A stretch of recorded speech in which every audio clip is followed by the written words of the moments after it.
On termine avec une exposition très originale, Quand le parfum portait remède, c'est son titre. Elle est présentée actuellement aux Grandes Écuries de Saint-Antoine-l'Abbaye en Isère.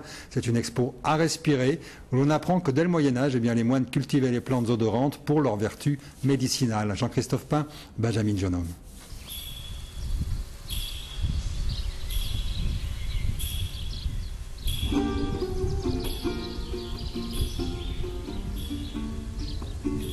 Gentes dames, preux chevaliers, saviez-vous que le parfum portait remède? Que sa première vocation, depuis le Moyen-Âge, était médicinale.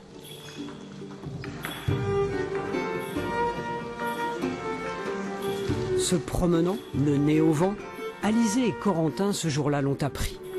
Vinaigre des 4 voleurs, myrrhe, rose musquée, avec nous ils ont humé, ils ont aimé.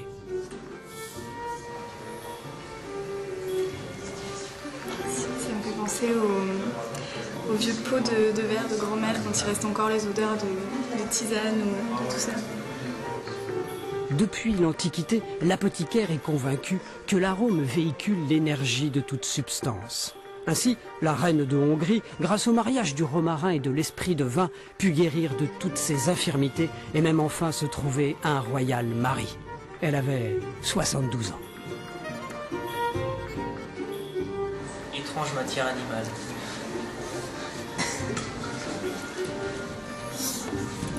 C'est celui-là. C'est celui-là quoi? Étrange matière animale. L'odeur fécale répugnante, c'est marqué. Sentir mauvais pour mieux se sentir.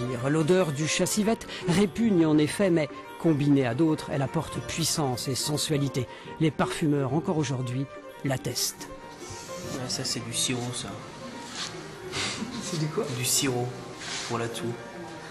Sirop. Ouais. Il y a une odeur, tu vois. Les croisés ramèneront de Terre Sainte des pommes d'or remplies de musc. Les princes feront fabriquer des oiselets de pâte odorante. Et c'est ainsi que le parfum, réputé plus efficace contre l'épidémie, remplacera l'eau dans la toilette des puissants.